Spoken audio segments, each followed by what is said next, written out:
El portal informativo de Fundación para la Promoción del Altruismo, institución de asistencia privada, presenta El lado humano del periodismo, un servicio de anunciación, comunicación altruista, compromiso y servicio.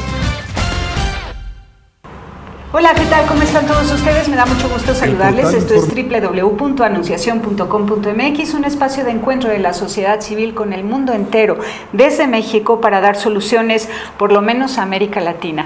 Ya en México están instituciones como Un Techo para mi País y Construyendo Comunidades Integrales, dos organizaciones que nos llenan de esperanza, porque no se esperan a que alguien les diga dónde hay un espacio donde hace falta la ayuda, sino que ellos se atreven y exploran y cuando los invitan van, por supuesto, pero también ellos han descubierto algunos lugares de extrema necesidad y construyen casas a muy bajo costo, dando la oportunidad de una vida digna a miles de familias.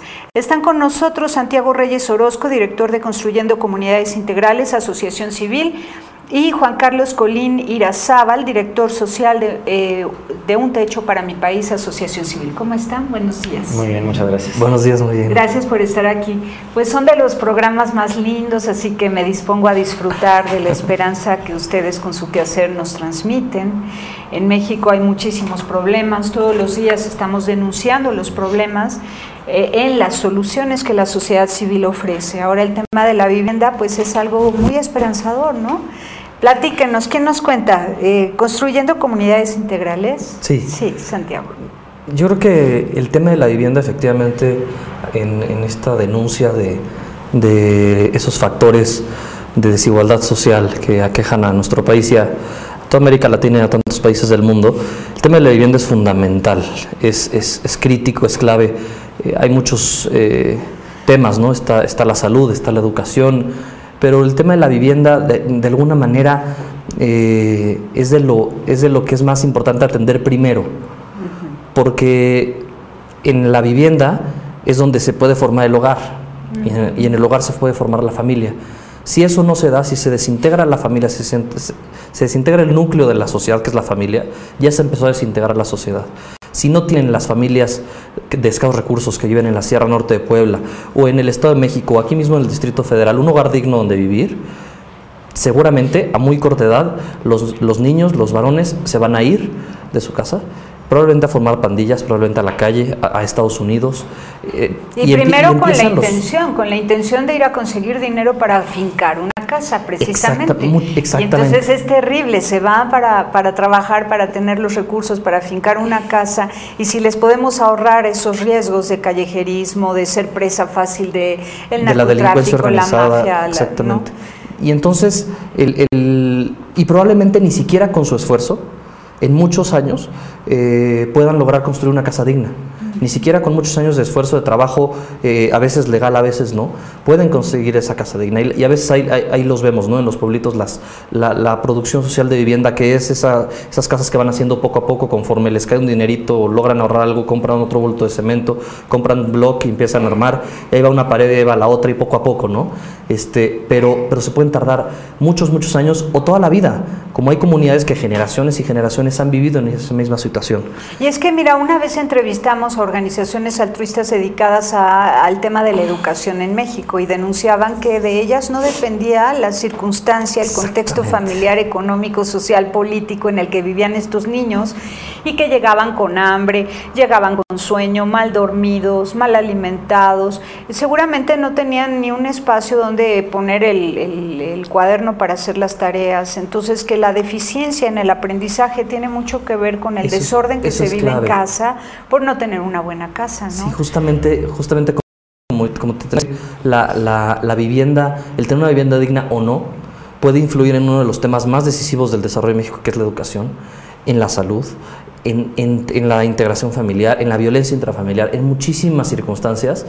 Solo el hecho de la vivienda digna sí puede ayudar a mejorar mucho el entorno. No soluciona todo, pero sí es como lo primero, esencial, necesario, indispensable para que la familia se pueda, todos los miembros de la familia, desde los adultos mayores, los adultos en edad de producir y los niños, puedan desarrollarse al máximo en la mejor circunstancia. Muy bien. Juan Carlos, ¿cómo llegó Un Techo para mi País a México? Bueno, Un Techo para mi País es una organización que nació en Chile en el año 97. Al principio fue un simple proyecto que buscaba construir viviendas de emergencia para las familias más necesitadas de Chile, ¿no? Las mismas familias, una vez que ya tenían una vivienda un poquito más digna, le empezaron a pedir a los voluntarios muchas más cosas, ¿no? Y ahí es cuando nos dimos cuenta, como contaba Santiago, que la verdad la vivienda es una dimensión más de la pobreza y muchas veces es el reflejo más claro de muchas otras carencias, ¿no? Si alguien no tiene una vivienda digna, seguramente detrás de eso hay muchísimas otras carencias y por eso es muchas veces tan importante empezar por la vivienda, ¿no? A partir de esto, nosotros como organización nos dimos cuenta de que las familias tenían otras necesidades y también buscamos como voluntarios satisfacer estas necesidades, acompañarlos en el desarrollo de proyectos comunitarios que buscaran satisfacer sus otras necesidades, ¿no? Desde el año 2001 hasta el 2010, la organización se expande por toda Latinoamérica, viendo que la problemática no era única de Chile, la pobreza no era nada más de Chile, estaba en todo el continente, con sus diferentes matices en cada país, y acá a México llega el 2006, ¿no? Desde 2006 hasta hoy en día hemos crecido, estar presentes en 6 estados de la República y evolucionando en el trabajo, en la concepción de cómo podemos atacar la pobreza, ¿no? Y que hemos visto que la pobreza efectivamente no es una cuestión nada más de vivienda, no es una cuestión solamente de salud, es una cuestión multidimensional, pero que siempre tiene que tener como eje a la persona, ¿no? Y que en verdad la cuestión y la razón por la cual yo creo que sigue habiendo este nivel de pobreza es porque a la gente que está en esta condición muchas veces no se le pone en el centro, no es la protagonista de su propio desarrollo, ¿no? Se establecen programas, políticas que se buscan que sean iguales para todos, que no consideran como tal la persona, sus necesidades, sus sueños, sus anhelos, y que nosotros hemos visto en nuestro proyecto el poner en el centro a la persona y a la comunidad y lo que ellos quieren y sus sueños, y nosotros ser acompañantes en este proceso, y que muchas veces es la vivienda el tema, pero muchas veces también es educación y hay que vincularnos con otros actores de la sociedad, es súper importante, ¿no? Y yo creo que algo que ahorita que decía Santiago y que hemos visto, en verdad la temática de vivienda muchas veces se ha concebido como vivienda es 4 paredes, un piso y un techo, ¿no? Y la vivienda es mucho más que eso, ¿no? Es considerar un hábitat alrededor, ¿no? El tema de habitabilidad. ¿Por qué hay 5 millones de viviendas de interés social abandonadas? Pues porque están a 3 horas de cualquier centro productivo, porque no tienen servicios, porque no tienen acceso en transporte público, porque no se concibe la vivienda como algo integral, ¿no? Y nosotros ese fenómeno que las familias, en vez de irse a vivir una vivienda de interés social a 3 horas, prefieren acercarse a las ciudades, a los centros urbanos, a los centros productivos, y ahí vivir en las condiciones en verdad más indignas, más inhumanas. ¿Y por Como qué? Chalco, por ejemplo, ¿no? Claro, exactamente, Chalco, Los barrancos de Santa Fe. Sí, todos esos lugares donde ya los cerros están pelones, tapizados de casas Claro. muy mal hechas y en condiciones infrahumanas, ¿no? Claro, y eso es porque en verdad las familias quieren salir adelante, quieren darle la mejor vida a su familia, para eso quieren tener el mejor trabajo posible. Este trabajo y esas oportunidades muchas veces se encuentran en las ciudades y no van a vivir a 3 horas para gastarse todo su salario simplemente en el transporte, ¿no? Entonces optan, y la verdad es que no es tanta opción, pero no les queda de otra, de vivir muchas veces en situación irregular, ¿no? Muchas veces en condiciones en las cuales ni siquiera les es posible levantar una vivienda digna, ¿no? Y es donde nosotros entramos también. Muy bien, ahora, ustedes, suceden las dos cosas, ustedes descubren un lugar donde hace falta su ayuda y por otro lado también supongo que los centros de desarrollo comunitario, otras instituciones que ya trabajan en la productividad en el campo, detectan que hay problema de vivienda y los llaman. ¿Ustedes se conocían? Como organizaciones sí, a Juan Carlos no tenía el gusto, pero como organizaciones sí. De hecho, hay parte de la historia curiosa, es que Construyendo somos una organización joven, mexicana, que surge en 2008, se constituye formalmente, pero más o menos empieza a generar proyectos al mismo tiempo más o menos que Un Techo en México en 2006-2007, pero muy inspirados en ese modelo de Un Techo para mi país, de construir vivienda con voluntariado. Surge este proyecto de Construyendo como un proyecto nuevo con una característica diferente. ¿Cuál es esta? La característica diferente es Un Techo para mi país hace vivienda de emergencia y tiene una gran capacidad para construir muchas viviendas para esas personas que están en situaciones vulnerables de manera en extremo, o ¿no? después de un desastre o después natural, de un desastre natural, etcétera. No es más su vocación. La nuestra es más la vivienda ya. No la vivienda de emergencia, sino una vivienda para toda la vida, una vivienda que además puede ser progresiva, que puede seguir creciendo, es decir, es construir una vivienda que ya va a durar para siempre, ¿no? Y hay otra organización que también invitamos, pero no pudo venir, se llama Proviva, ¿la conocen? Proviva, de hecho, la verdad es que le da mucho gusto es darnos cuenta, quienes estamos en esto, es que hay cada vez más organizaciones. Proviva de don Alfredo Achar, está Hábitat para la Humanidad, cada vez hay más, está Mía, está Échale a tu casa, y cada vez hay más organizaciones que han ubicado que la vivienda es un tema prioritario y fundamental en el desarrollo del país, y eso nos da mucho gusto. Bueno, Iniciativa México lo ganó ATM, ¿no? Que es una organización que hace exactamente lo mismo que nosotros.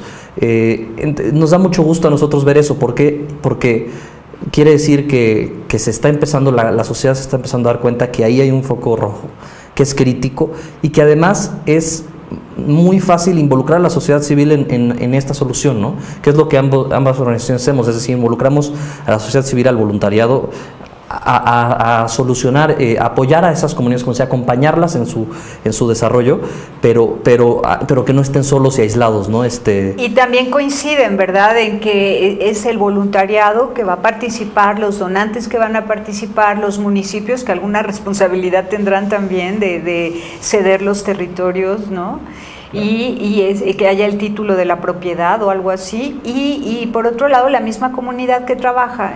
Entonces no es llego, te pongo tu casa y ya, sino que tú colaboras para poner tu casa. Sí, somos un granito de arena dentro de todo Exactamente, la problemática es tan grande que no se puede resolver, ¿no? Solamente por una persona, por un gobierno, por institución. En verdad se requiere la voluntad, porque es pura voluntad, porque hay todos los medios para lograrlo, de la sociedad, ¿no? De las empresas, del gobierno y de las propias familias para lograr esto, ¿no? Y creo que es la parte más importante, la inclusión de los diferentes actores de la sociedad para poder lograr la superación de estas problemáticas. Y algo muy interesante, nada más con esto que decías de las organizaciones que hay, es que hemos trabajado juntos en muchísimos proyectos, con un techo para mí, hemos hecho proyectos juntos, no nos sentimos competencia. Exacto, es que sería absurdo. Sino lo contrario, somos en aliados. todo caso que compitan para ver quién hace la mejor casa y más barata. Exactamente. ¿No? Volvemos.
Continuamos www.anunciacion.com.mx.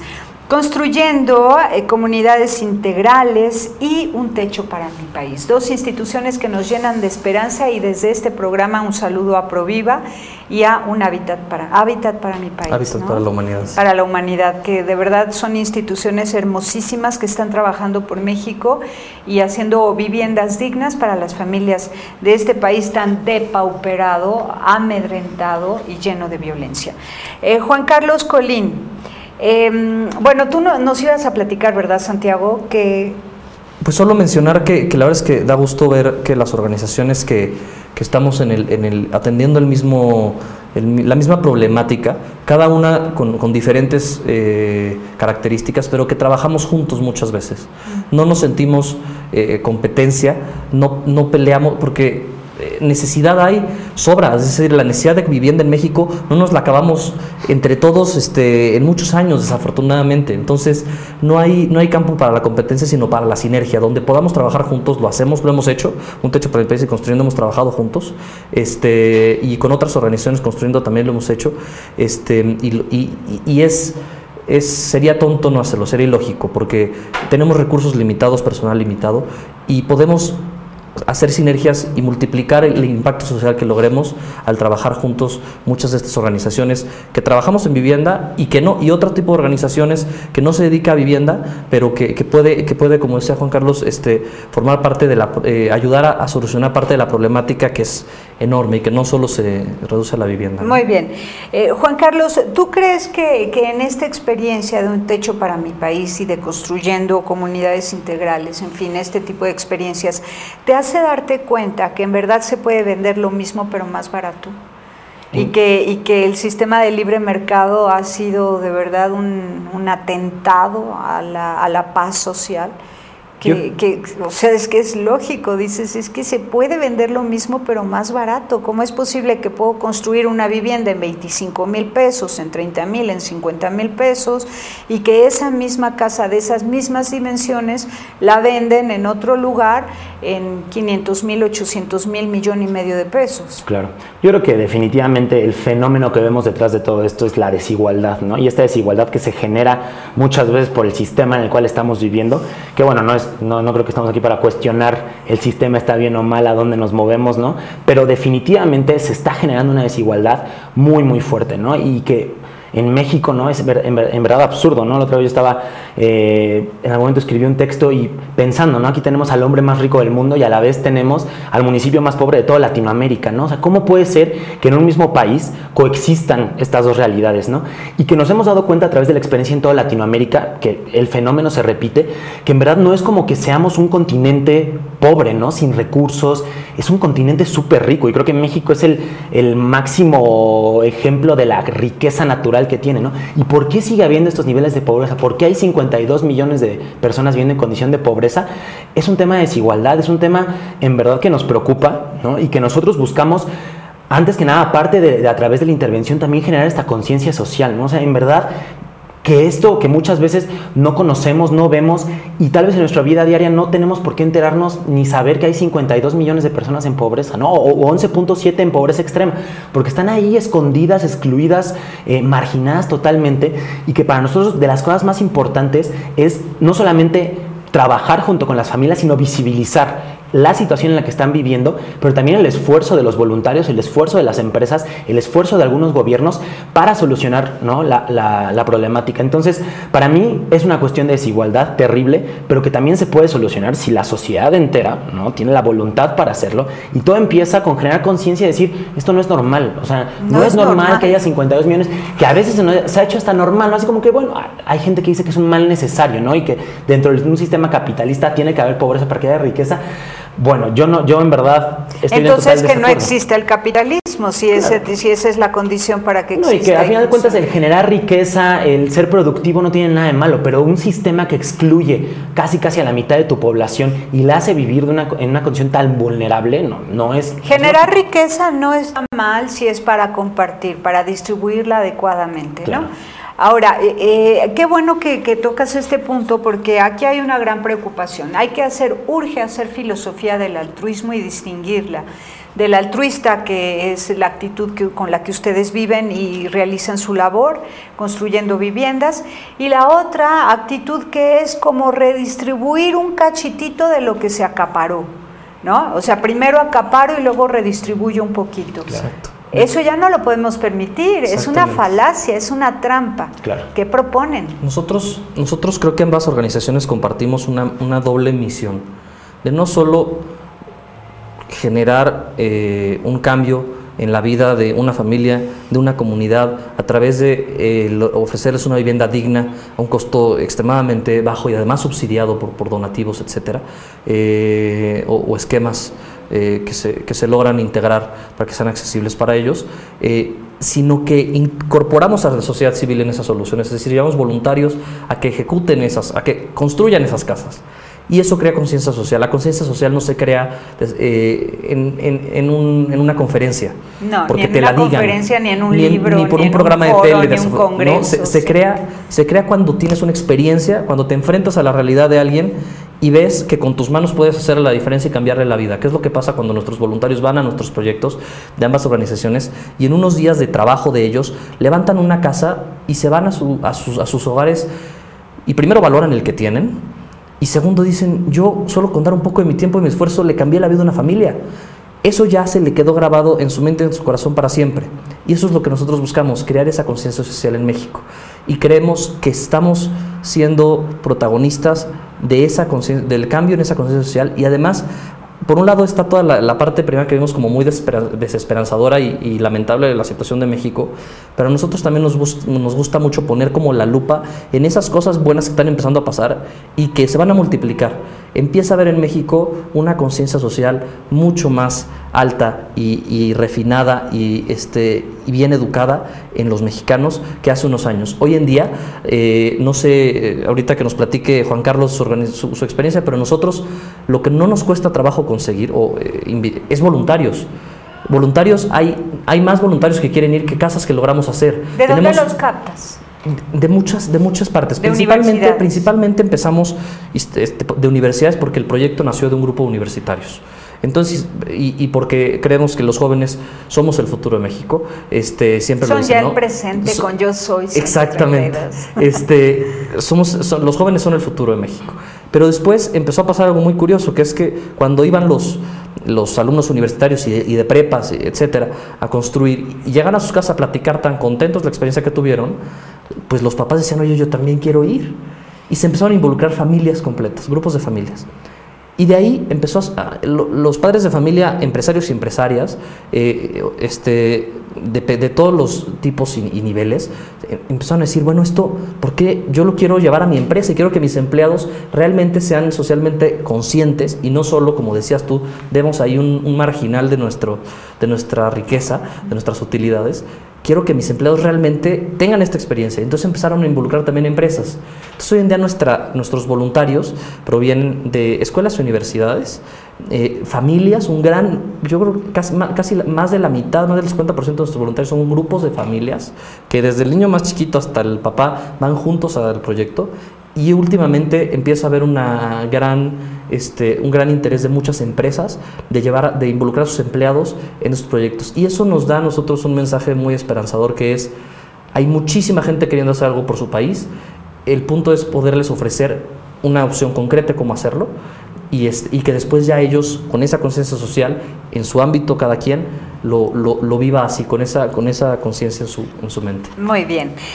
Juan Carlos, platícanos de algún caso de éxito donde hayan ustedes llegado a construir viviendas y entonces se redujo la migración, empezaron los niños a estudiar mejor, a alimentarse mejor, el marido dejó de golpear a la esposa, en fin. Claro. Pues mira, yo creo que los casos familiares y muy puntualmente hablando son muchos de éxito, ¿no? O sea, la verdad es que una vez que uno termina de construir una vivienda, inmediatamente ve el cambio durante el fin de semana, ya lo que está generando en la familia, ¿no? Ya lo que está haciendo esa vivienda. Hemos visto muchos ejemplos en los cuales la vivienda que nosotros construimos, que es una vivienda mínima, ¿no? Nosotros en verdad construimos una vivienda transitoria, mínima, algo un poco más digno de lo que existe como un primer paso para muchas otras cosas. Ojalá para algún día llegar a tener una vivienda como las que construyendo.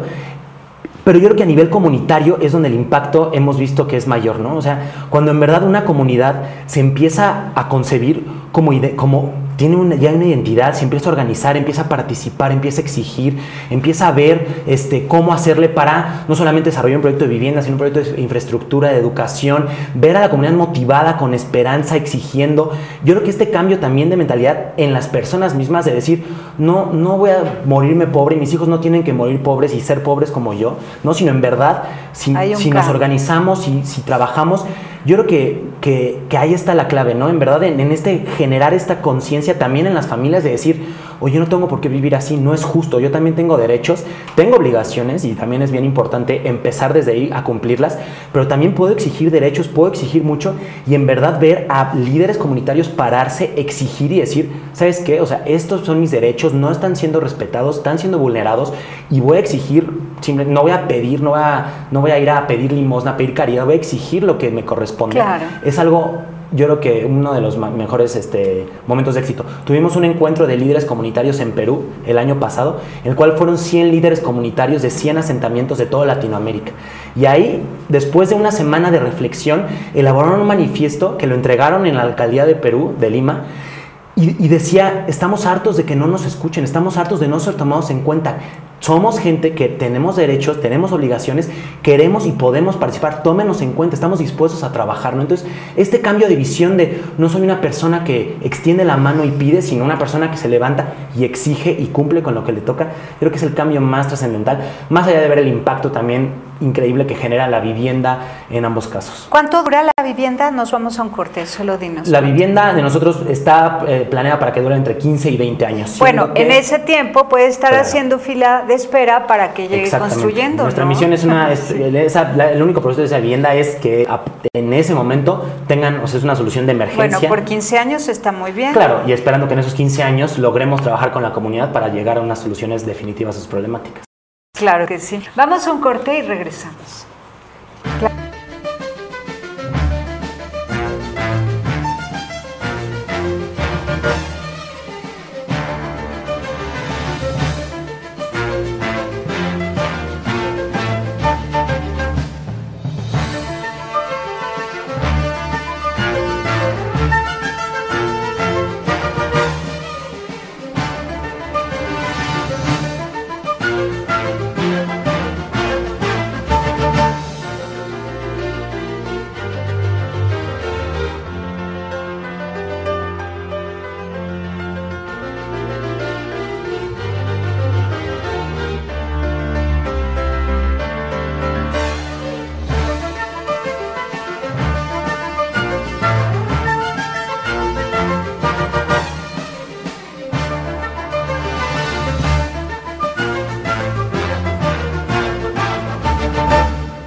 Continuamos www.anunciacion.com.mx y ahora me interesa especialmente el tema del agua en las zonas rurales. Sabemos que se están llevando los ríos a las grandes ciudades, que se están quedando sin agua, los pueblos, los campos, las zonas indígenas. Los indígenas y campesinos no son escuchados cuando intentan frenar una obra de un acueducto que lleva el agua de su río a la ciudad, o las grandes mineras que están instaladas en distintos lugares del territorio nacional, que hacen minería a cielo abierto y que es posible que se contaminen los ríos, y de hecho ya hay algunos ríos contaminados. Además, durante el tiempo de explotación de la mina, contratan como trabajadores a los pobladores que dejan de producir en el campo. Entonces, lo que sucede es que pierden habilidades para el desarrollo rural, para el trabajo del campo, ¿no? Se va a la mina porque se acabó la producción y entonces se complica, ¿no? Entonces, dos temas, el agua y las minerías. ¿Ustedes han trabajado cerca de esas zonas colocando vivienda, alguno de los dos? Pues mira, yo como tal me suena mucho la problemática, no tan enfocada al agua y a las minerías, pero a una problemática muy similar. Una comunidad en la cual estamos trabajando en Naucalpan, en el Estado de México, en la cual les pusieron, y había un proyecto para poner un basurero, ¿no? Un centro de recolección y tratado de basura junto a la comunidad, que eso iba a generar, bueno, no solamente contaminación, muchos problemas para la salud, iba a afectar el agua que estaban tomando. Y ahí, ¿cuál fue la respuesta de la comunidad? Y ahí es donde está la clave, en la organización de la comunidad, en la participación, en decir, ¿sabes qué? O sea, no vamos a dejarnos, no. ¿Y cómo pueden salir estas cosas muchas veces? Porque si uno se para, no va a ser escuchado. Pero si la comunidad entera se levanta, se organiza, se vincula con otros y sabe perfectamente, se informa cuáles son sus derechos, cómo llegar a incidir en un tema directamente, puede llegar a evitarlo, ¿no? Para mí es, en verdad, un fenómeno que, bueno, se puede replicar no solamente agua, minerías, también centros de basura, otras empresas, cualquiera. Bueno, puede ser cualquier Entonces tema. te puedo vincular con algunas organizaciones que tienen identificados estos pueblos tremendamente vulnerados y que empresarios y gobernantes están, pues, aplastando con sus iniciativas para favorecer a una élite, claro, en las grandes ciudades, claro, ¿no? Por ejemplo, desarrollos turísticos que no hacen falta en zonas vírgenes, hermosas, donde sí se puede hacer ecoturismo, pero no un desarrollo turístico como tipo Cancún, ¿no? Entonces hay muchos lugares en México que están siendo afectados y sus pobladores están cada vez más siendo expulsados de su hábitat. Y es muy fácil, ¿verdad? Las familias muchas veces se encuentran en una condición de tal desesperanza, ¿no? Que ante cualquier oportunidad, pues muchas veces están dispuestas a vender su entorno, su, en general, cultura, pero lo que sea. porque no saben que hay otro camino. Exactamente, y que ahí el camino totalmente es que ellos mismos sean los que organizan, se informan, y que es un camino en el cual muchas veces ellos no saben cómo hacerlo, ¿no? También, entonces te podemos vincular. Claro, yo creo que ahí no somos tampoco expertos en el tema, lo que sí somos, yo creo, no, pero llegas a poner viviendas y a favorecer la organización social. Lo que nosotros hacemos, y que la verdad es un fenómeno que yo creo que soluciona prácticamente cualquier problemática en las comunidades, es el tema de organización. Primero, lo que nosotros hacemos al entrar a una comunidad es escuchar a la gente, escuchar cuáles son las problemáticas, cuáles son los deseos, cuáles son los sueños.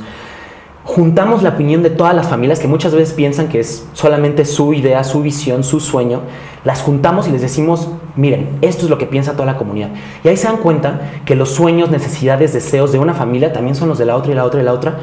Y les decimos, a ver, si todos quieren lo mismo, ¿por qué no trabajamos juntos para hacerlo? Y ahí no se vuelve un tema de yo porque voy a trabajar por los demás, es, mira, si todos queremos lo mismo para nuestros hijos, para nuestra comunidad, ¿por qué no hacerlo? Y ahí los acompañamos en un proceso de organización, de establecer proyectos, de cómo hacer una gestión social de proyectos, y que ese proyecto puede ser desde poner un camino, desde construir viviendas, desde vincularnos con alguna otra organización, hasta un tema como similar a este, ¿no? Yo creo que ahí no se requiere mayor expertise más que el estar dispuesto a escuchar, que es lo que la gente no hace, y es lo que el gobierno muchas veces no hace, ¿no? ¿Cuál es tu problemática? No le van a preguntar, mira, este es tu piso firme y esa es la solución a tu problemática, es para todos, ¿no? Los programas sociales así buscan, como un mismo programa social, absolutamente para todos. ¿Quién le dijo que esa es la problemática, que esa es la necesidad, que es la prioridad de la familia? No estamos escuchando a estas familias, estamos viendo como sujetos de programas, ¿no? Y no como protagonistas de su propio desarrollo, y que ellos tienen todas las herramientas para hacerlo. A mí, en un encuentro en Colombia, que había una líder argentina, Nos dijo, cuando ustedes hablen con una persona en un asentamiento, no nos vean como pobrecito. Háblenle como si pudiera ser el próximo presidente de la República, con ese respeto. ¿Por qué? Porque tiene esa capacidad, simplemente no ha tenido las oportunidades. No hay que verlo como, ay, pobrecito, hablarle como con ternura, así como que con compasión. Hablarle con respeto, es un ser humano igual a ti, que tiene las mismas capacidades, las mismas posibilidades, muchas veces no tiene las oportunidades. Entonces, es dejar de ver a estas familias como gente que necesita ayuda y es decir, oye, es gente que tiene derechos, que tiene capacidades y que hay que acompañarlos en el desarrollo de estas capacidades. Excelente, ¿no? Me encanta. Y dime, tú has llegado... En cuanto al tema del agua y este otro tema que nosotros creo que hemos escogido como organización enfocarnos en lo micro, es decir, en las personas, en las familias, ¿no? Entonces, nosotros hay soluciones, por ejemplo, si el agua del río en una comunidad rural está contaminada o no hay simplemente un río cercano, porque hay muchas comunidades que simplemente en Querétaro, por ejemplo, ¿no? Trabajamos mucho en la zona de Querétaro, hay muchas comunidades que no tienen de dónde tener agua más que haciendo pozos, pero tampoco tienen el dinero ni siquiera el conocimiento para hacerlo, etcétera. A veces la única manera de conseguir agua es de la lluvia, ¿no? Y ahí es donde hemos instalado soluciones micro, me refiero unitarias en cada casa, de sistemas de captación de aguas, por ejemplo, ¿no? Un sistema que capte el agua de la lluvia, que lo mande una cisterna, que después pueda alimentar la regadera y la tarja, el baño de la casa, ¿no? Entonces, de una manera u otra, y esa familia pues, no va a gastar el agua del municipio de alguna manera, sino que va a usar su propia agua. O en el tema de la luz, por ejemplo, ¿no? Ahora estamos instalando celdas solares en algunas de las viviendas que hacemos para que no tengan que utilizar luz eléctrica, y eso disminuye el costo y disminuya la contaminación, un tema ecológico, etcétera, pero al mismo tiempo concientiza a la familia y a la comunidad de decir, oye, mira, en vez de ir a por el agua hasta allá, podemos hacerle como los de esa casa que pusieron unos canales alrededor del techo para captar el agua y después la mandan a una cisterna. Está bien fácil y lo podemos hacer también nosotros, ¿no? Entonces se puede empezar a replicar y eso puede empezar a dar una solución, que llega un momento en que una comunidad no requiera un sistema de agua, ¿no? O a veces trabajamos también en otro tipo de comunidades en las que ya hay toda la infraestructura de agua, tanto de suministro como de drenaje, y nosotros, la casa viene con todo el sistema para recibir el agua en un tinaco y para desecharla en un drenaje, y que la gente también así, de esta manera, por ejemplo, mejore sus condiciones de higiene, ¿no? Porque ¿con cuánto dinero construyen una casa ecológica y de cuántas habitaciones? Nosotros en promedio, porque nosotros construyendo como son viviendas, como decía Juan Carlos, le preguntamos a las personas, oye, ¿qué necesitas? ¿Qué quieres? ¿No? O sea, no es decir, a ver, es para todos y seas como seas. A veces hay una madre soltera con su hijo, o un adulto de la tercera edad, es un adulto mayor, o a veces hay una familia con 4 o 5 hijos. Es muy diferente la solución que buscan, que quieren, ¿no? Entonces tenemos nosotros prototipos de vivienda desde muy pequeños, de 2 habitaciones, el más pequeño tiene 2 habitaciones y un área común, para cuando es una sola persona, o 2 o 3 máximo, hasta soluciones de 3 o 4 habitaciones más un área común, pero en promedio el costo, incluyendo ecotecnias como las que mencionas, ronda los 100,000 pesos, los 110,000 pesos. Fíjate qué bien, una casa ecológica, 100,000 pesos, muy bien. Las casas de emergencia de Un Techo para Mi País, ¿cuánto cuestan? Nuestras viviendas tienen un costo de 30,000 pesos, eso ya es construida, ¿no? Ahí viene obviamente el costo de los materiales, el costo de toda la logística, de los voluntarios, y sobre todo también el trabajo previo, ¿no? Que requiere encontrar a las comunidades, hacer este proceso de escuchar, del diagnóstico, que también requiere cierta movilización. Y bueno, como tal, nosotros sí manejamos para la vivienda de emergencia un mismo modelo. La verdad es que porque es el que se acopla, ¿no?, a muchas veces los terrenos tan chiquitos, y por la situación de irregularidad en la cual muchas veces las familias se encuentran, pues es lo que podemos hacer, ¿no? Sin embargo, definitivamente, y cada vez hay que tener más esta visión de como dice Santiago, ¿no?, de a ver qué quieres, qué se adapta a tus necesidades, ¿no? O sea, cómo le vamos haciendo. Sí, pero nos queda claro que Un Techo para Mi País resuelve un problema inmediato, claro, y acompaña a la comunidad durante todo el tiempo que tiene de vida esa casa, y en ese tiempo, educas a una una generación en el tema de la ética, de la organización social, de la convivencia social, de la justicia social, claro, de la educación, el trabajo, en fin, y logras muchísimo, ¿no? Claro. Entonces, bueno, ya de ahí a los 15 años que entre construyendo, claro, ¿no? Y entonces ya les hace su casa definitiva. Sí, totalmente. Ahora, otro tema importantísimo es si la filosofía que ustedes han ido creando a lo largo del tiempo, gracias a la experiencia de construir viviendas en zonas marginadas, urbanas o rurales, la han podido compartir con el resto de la sociedad civil organizada en México que trabaja sin fines de lucro. Sí, ¿sí? Definitivamente. Yo creo que la verdad es que también estamos viendo en México un fenómeno bien interesante de en verdad que estamos empezando, las organizaciones de la sociedad civil están empezando a hacer ruido, están empezando a visibilizar su trabajo, están empezando a tener un rol activo muchas veces en la toma de decisiones, ¿no? Yo creo que se está viendo cada vez más lo que hace rato platicabas, el altruismo no como lo que hacen las señoras, ¿no? Que de los esposos tal vez ricos y en el tiempo libre las viejitas, sino como el involucrarse activamente en las problemáticas del país se está viendo como algo natural hasta obligatorio, ¿no? Y que es lo que yo creo que ambos transmitimos a los jóvenes. O sea, tú no vas a hacer un favor o ay, mira qué bueno, vas a ejercer tu ciudadanía. ¿Por qué? Porque hay personas que no tienen los derechos que tú tienes, que están siendo vulnerados sus derechos y que tú tienes una responsabilidad, ¿no? Y que no tienes que echarle la culpa a alguien más. Entonces yo creo que también esta misma concepción de la sociedad civil organizada, no como ayudando a los pobres y siendo una cuestión más asistencialista, sino como un agente y un actor, o sea, en verdad importante y participativo, y que también en México se están abriendo cada vez, todavía no lo suficiente, pero más espacios para que la sociedad civil organizada tenga voz, tenga voto en temas de políticas públicas, en toma de decisiones. Yo estuve participando en un foro de reflexión sobre voluntariado, ¿no? En el cual pues ahí estaban empresas, gobierno, organizaciones de la sociedad civil, y bueno, platicando, ¿no? Y ahí la voz de las organizaciones también se está viendo ya como las personas que saben, ¿no? Ya no se está viendo como, ay, ¿ustedes qué? Sino es, oye, tú estás en campo, tú sabes las necesidades. Muchas veces, y ya no se ve como, un gobierno ya no te ve como, bueno, ¿tú qué? ¿No? Sino es, oye, tú puedes hacer una chamba. Sí, ya la sociedad civil es asesor del gobierno. Exactamente, y estamos viendo cómo nos estamos complementando, ¿no? Que no significa es una problemática de gobierno o es de la empresa, sino, oye, cada quien puede contribuir, y que a lo que decías hace ratito, en verdad yo creo que también está cambiando, como en los jóvenes está cambiando la concepción de la ayuda, ¿no? Mira, soy bueno, ¿no? Qué padre, sino a una obligación. También las empresas, que cada vez no sea, oye, te doy mi cambio, ¿no? Lo que tú decías, acumular y después te doy lo que sobra. No, en verdad, a ver, comprométete. O sea, no, nosotros no vamos a pedir donativos, vamos a exigir corresponsabilidad. Y los gobiernos también, no se trata nada así como de, oye, te doy alguna cosita ahí para que sobrevivas, ¿no? Para que tu pobreza sea menos mala. No, a ver, cambios estructurales que son necesarios, ¿no? Y que, bueno, ¿de dónde está viniendo todo eso? Pues desde la sociedad civil que trabaja en conjunto con las poblaciones más vulnerables, ¿no? Entonces, yo le veo. Es bien importante los espacios que se están abriendo para que la sociedad civil comparte, y como decía Juan Carlos, se ha convertido la sociedad civil, las organizaciones que trabajan con profesionalismo, con orden, con resultados, en una voz autorizada, ya no en un grito desesperado, sino en una voz autorizada para hablar de ciertos temas, ¿no? Como decía en el foro de reflexión sobre el voluntariado que hubo en la Secretaría de Relaciones Exteriores, ahí estábamos. Nosotros también participamos en AMEVOL, que es la Asociación Mexicana del Voluntariado.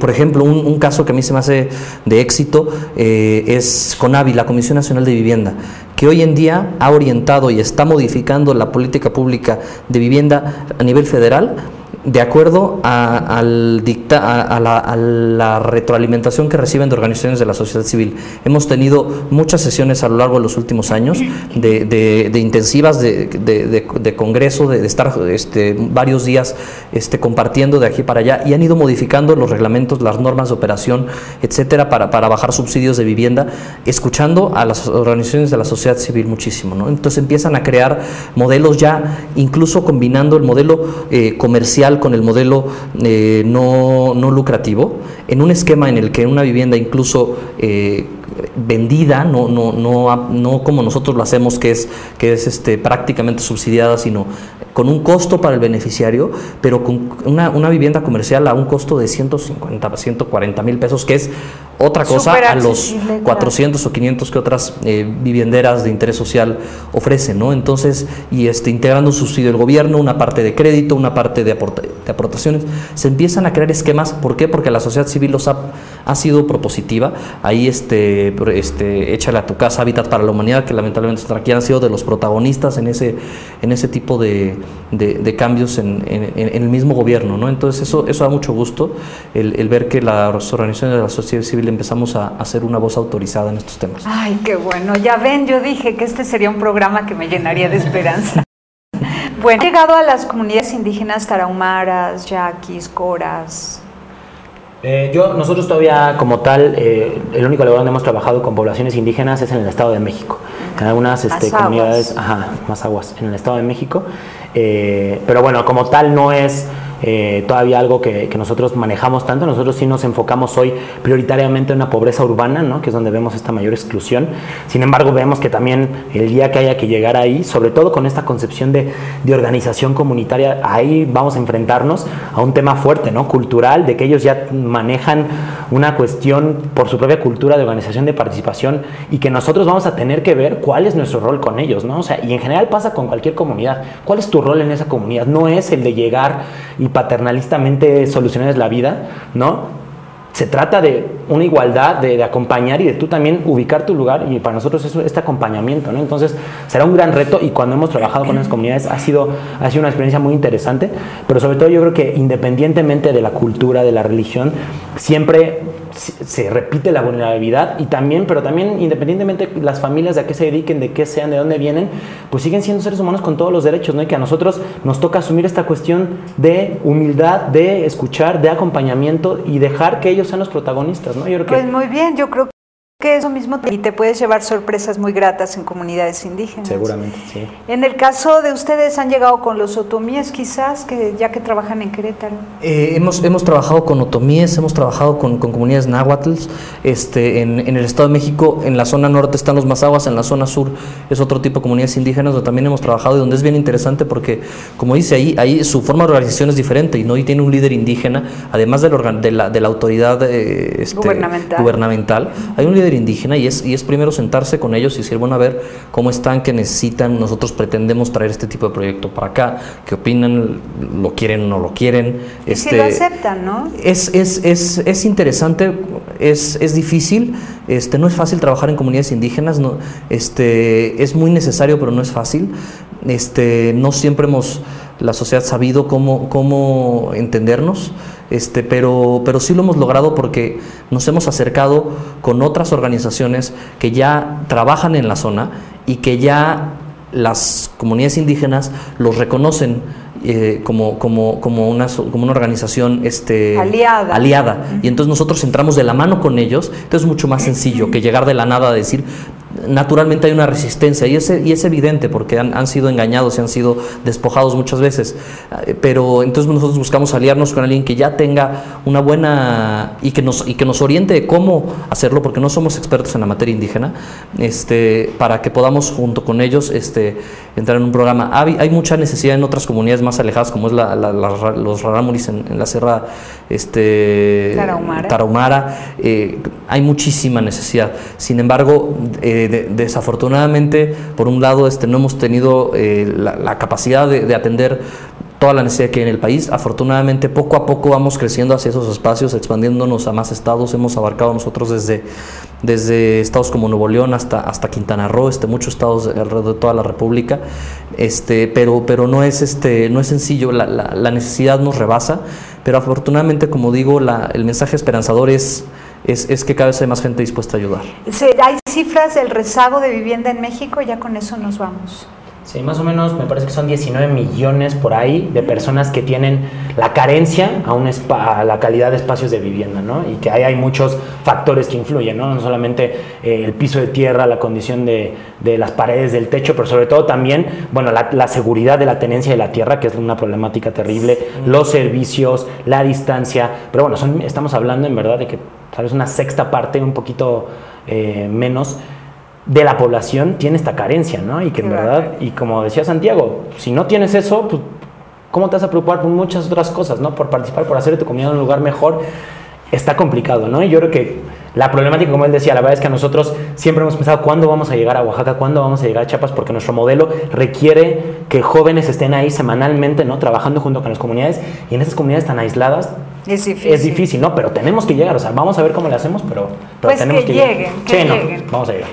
Se les ha de antojar tener autobuses, ¿no? Ya propios de las instituciones de ambas, que puedan subir al montón de gente. Lograr involucrar camiones de redilas con material. Claro. Lograr involucrar localmente a las comunidades. Nosotros hemos aprendido, hemos tenido de nuestros propios errores, hemos aprendido que a veces costear un proyecto de llevar voluntarios de la Ciudad de México hasta Chiapas, estamos desperdiciando recursos que podríamos utilizar porque es un camión. Exactamente, que no hay jóvenes, que no hay personas en Tuxtla Gutiérrez en la misma comunidad, los vecinos. Claro. ¿no? O sea, entonces, hemos nosotros también por eso buscado esos tipos de modelos en los que cuando son alejados de nuestro centro de operaciones administrativo, que es la Ciudad de México, sean voluntarios locales. Muy bien, pues ha sido un placer, de verdad un placer grande estar con ustedes, los felicito enormemente. Tienen este canal de televisión, pueden ustedes venir y hacer sus propios programas, decir lo que quieran y compartir con México y el mundo soluciones para todos, para que haya paz en el mundo y desarrollo pleno para cada persona. Muchísimas gracias, qué gusto haber estado aquí. Muchas gracias. Pásela bien haciendo el bien, hasta la próxima. Sí hay soluciones. Aquí, en el portal informativo de Fundación para la Promoción del Altruismo, Institución de Asistencia Privada. El lado humano del periodismo. Un servicio de anunciación, comunicación altruista. Participa en Facebook. En todo México somos hermanos. Y síguenos en Twitter. @Todo México Somos.